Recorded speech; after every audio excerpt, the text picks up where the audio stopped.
morning, everybody. Happy Thursday. We have an amazing show for everybody today. What do we have, Krystal? Indeed, we do. Lots to get to this morning. So a big legal decision goes in the direction of Donald Trump. We will explain what this means, but incredibly consequential decision from the Supreme Court. We also have the end of an era as Senator Mitch McConnell announces he is stepping down from leadership, even as he keeps his Senate seat for now. So big ramifications there as well. Democrats and their media organs are coping and seething over the results from the Michigan primary election and the large number of uncommitted votes. So we'll talk about that. We're also really excited to be joined live this morning by the mayor of Dearborn, who is going to react to those results and tell us where the uncommitted movement goes from here. A former Israeli prime minister is warning that Netanyahu wants to drag Israel into an all-out war and cause Armageddon, pushing all of the Palestinians out of the West Bank. So important to listen to his warnings, quite noteworthy there. RFK is saying he's on the ballot in 2 more important states, so we'll dig into that. Very interesting there as well. And Wendy's is under fire for floating surge pricing. And we have some other various news about food prices that impact your wallet. Yes, that's right. Before we get to that, it is Leap Day, so happy Leap Day. Our first Leap Day actually here at Breaking Points. And we've been speculating. Some people are wondering where if you sign up for a yearly membership today, who knows whenever you're going to get billed sometime in the future. So anyways, you can maybe want to take advantage of that. You could roll the dice and see exactly how it plays out. BreakingPoints.com if you want to go ahead and help us out. We have a discount going on, so you never know. You want to lock it in for the next 4 years? Maybe you could try it. We'll see how that works out. I genuinely have no idea how the billing system will do it, so it's one of those where maybe we're screwing ourselves, Krystal, by even touting this. Yeah. May as well give it a shot and find out what happens next year. You might as well try it. All right, so let's get into this big Trump legal news. Let's put this up on the screen. So the Supreme Court has decided to take up this question of whether Trump has complete immunity for basically anything that he did while he was president of the United States. This is especially relevant to the January 6th related Jack Smith case. Trump's strategy all along has been to try to push these cases out as far as he can to hopefully push them beyond Election Day. On this immunity claim thing, most of the legal scholars don't believe that he will actually win this claim. The whole game is just to delay this trial as much as possible. So let me read a little bit of what we have here. It says the Supreme Court agreed Wednesday to decide whether Donald Trump may claim immunity in special counsel Jack Smith's election subversion case, adding another explosive appeal from the former president to its docket and further delaying his federal trial. The court agreed to expedite the case and hear arguments the week of April 22nd. That's still a ways out, though. And then the expectation is after that, even after that's resolved, even if they resolve that question in a relatively timely fashion, which would mean probably by like the end of June you would get that decision, you're flirting with already that trial starting near Election Day or perhaps after Election Day, depending on the decisions that the judge makes. So this is incredibly significant for Trump. Again, the expectation isn't necessarily that he would win this challenge, but the very fact of buying some time here is really, really important. And Saagar, you've got a lot of other things going on. The one case that appears to be going forward is the weakest one in New York.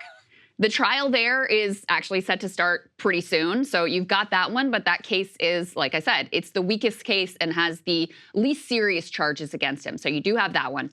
The Georgia one, you got the whole situation with Fani Willis, which has really thrown that one into disarray. The Florida one, that one is taking forever. I don't think there's any expectation that one is likely to conclude, certainly before Election Day. And now this one also getting pushed off. I mean, these things are really falling in his direction at this point. Listen, what have we said before? He's touched. He's been touched by an angel. The luckiest man alive. Because, Krystal, as you said, and I confirmed this, is that the trial could now start late September or October.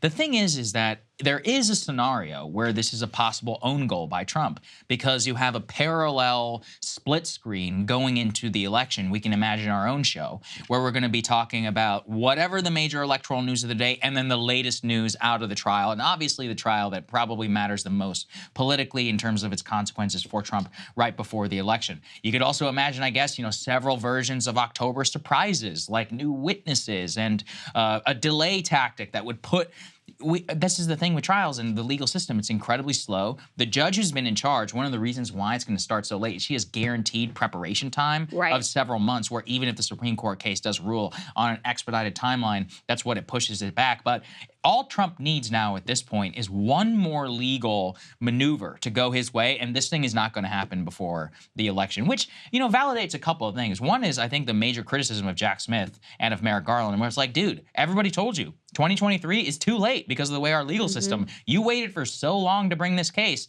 If it does get pushed past Election Day, I think that's on them. That's their fault. The defense is obviously going to do everything it can.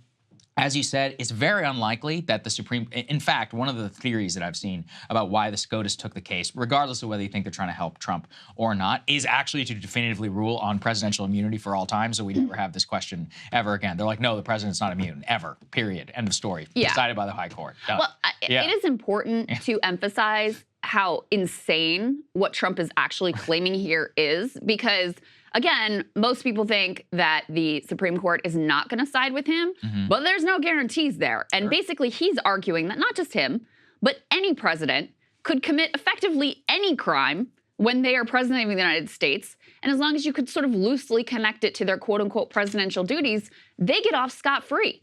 That is a wild interpretation of the Constitution. It would be an unprecedented interpretation of the Constitution and the abilities of the president. I mean, it really would be making them completely above the law in effectively all instances, which is why all of the courts up to here have not only ruled against Trump on this, but issued pretty scathing rulings about this. I mean, you remember last time people were talking about the judges were questioning his attorneys of, okay, so if you use SEAL Team 6 to execute a political opponent, you're saying basically there could be no accountability, there could be no criminal charges over that? And the answer basically came back, as long as the president isn't impeached over it, then yes, they could do whatever they want. That's an insane standard. That's why most people think that the Supreme Court isn't going to go along with it. But we should keep in mind how wild it is that there's even a possibility that the Supreme Court could potentially agree with that. But right now, the most important consequence of this is just the timeline. I mean, it is important what you pointed out, Saagar, that there is a possibility that this actually lands the trial in the most politically damaging moment for Trump. The time when Americans are most tuned into the presidential race, when he should be out, primarily campaigning, and instead is having to go through these trial processes, new information coming out, everybody, glued to the TV to find out what's going on with this election interference case. This is the one that, speaks most directly, I think, to the reasons that so many Americans dislike Trump and don't want him back in office. So listen, it's possible that it works out that way, but he also now has a chance to basically push all of these things off until he's potentially president of the United States again, at which time it effectively all goes away. Well, the other thing to remember is being on trial and being convicted are very different things. One of the things that you and I had talked about previously is there's a lot of polling out there that shows if he's a convicted felon, that would be very likely to change people's decision. What I have here in front of me shows that if we have, and this because of the way that the judge has decided the case, Trump is owed an additional 82 days of preparation time after the decision by the Supreme Court, depending on whenever that drops. That's why the September-October date comes into mind. Well, it doesn't take much genius to figure out that if you're the Trump team, even especially because they all think they're going to lose in the first place, push this thing out and drag it out as much as possible so that even if the trial's in full swing, you don't get a conviction or a jury deliberation until after Election Day, which is very early in November. So there you go. Now you have it so that we would have some sort of insane legal polycrisis where you have a president-elect, former president, on trial who then has the trial, who then has a conviction and appeals process that begins after that you're not even assuming office, but preparing to actually swear in the oath of office, which has a whole other legal ramifications as to how exactly that might work. But that immediately comes to mind as, if I'm Trump, I don't want to be convicted before, November 8th, I think is Election Day. So that's it. I'd be like, my entire legal strategy is not even about defense on the charges, although of course we want to do that. It's let's make sure that this doesn't happen before that time. And this effect, I wouldn't say guarantees it, but it makes it much more likely. And it makes it a lot more politically beneficial. Makes it possible. Yeah. Makes it possible. One other thing I wanted to note, there was one other piece of legal news. An Illinois judge also removed Trump from the ballot because of the insurrectionist ban. That is the case that the Supreme Court has already heard arguments in. It seemed very skeptical of the idea that Trump could be banned from ballots based on, this clause of the Constitution.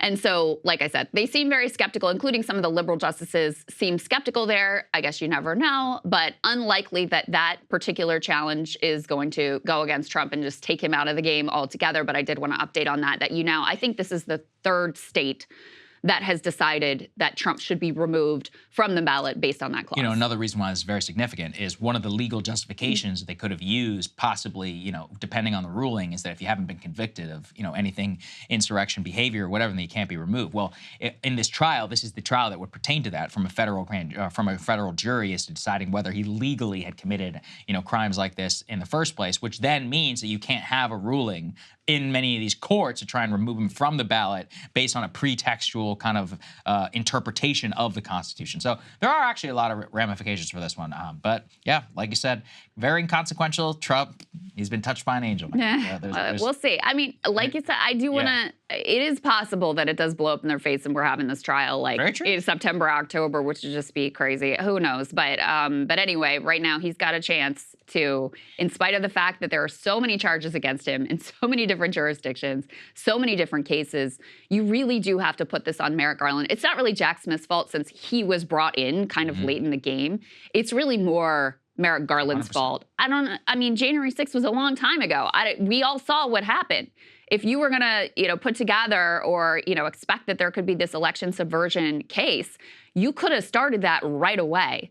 And so the fact that he dilly-dallied for no apparent reason is really, it gave Trump an opening to potentially be able to get away with all of it scot-free. So we'll see how it all works out. We'll see. Hey guys, if you like that video, go to breakingpoints.com, become a premium subscriber, and help us build the best independent media organization on the planet. That's right. We're subscriber funded. We're building something new. We want to replace these failing mainstream media organizations. So again, to subscribe, it's breakingpoints.com.